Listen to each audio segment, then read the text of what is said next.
Assalamualaikum warahmatullahi wabarakatuh.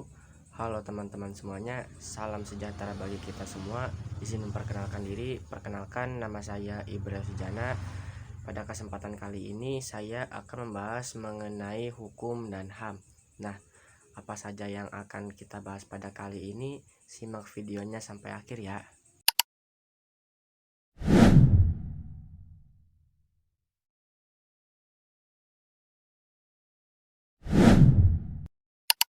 Nah, yang pertama kali akan kita bahas yaitu mengenai hukum tertulis dan hukum tidak tertulis.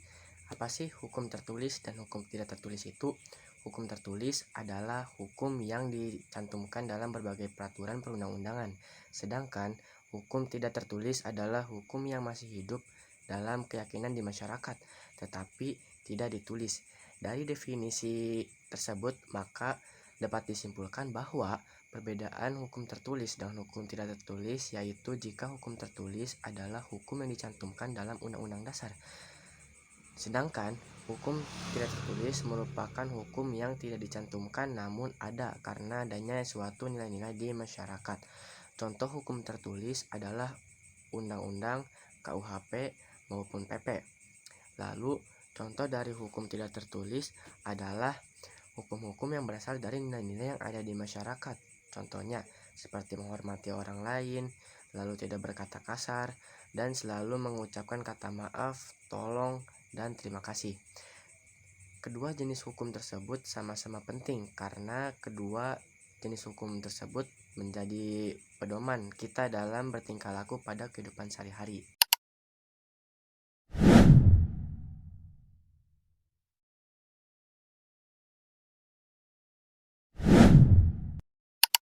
Lalu yang selanjutnya akan kita bahas adalah penerapan dan fungsi hukum. Nah, beberapa para ahli mengungkapkan mengenai definisi menurut pandangannya mengenai apa sih hukum itu. Nah, salah satunya yaitu S.H. Hamin. S.H. Hamin ini pun dia mengungkapkan pandangannya mengenai hukum. Nah, pengertian hukum menurut S.M. Hamin adalah hukum adalah kumpulan peraturan yang terdiri atas norma dan sanksi-sanksi. Bagi masyarakat, hukum berfungsi untuk menjamin keamanan dalam masyarakat dan jaminan pencapaian struktur sosial yang diharapkan oleh masyarakat.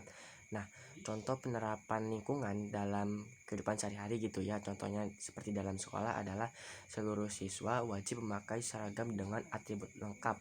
Jika dilanggar maka siswa akan mendapatkan sanksi yaitu berupa seperti mendapatkan hukuman.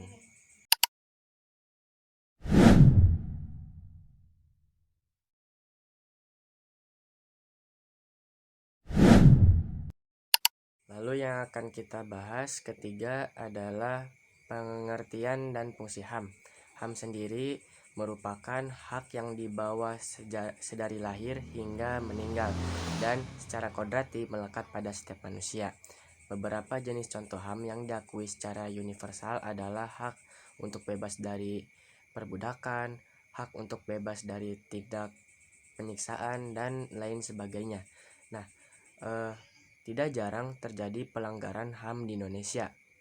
Dari sekian banyaknya contoh pelanggaran HAM di Indonesia, yang salah satunya paling parah yaitu adalah kerusuhan yang terjadi pada 30 Mei 1998.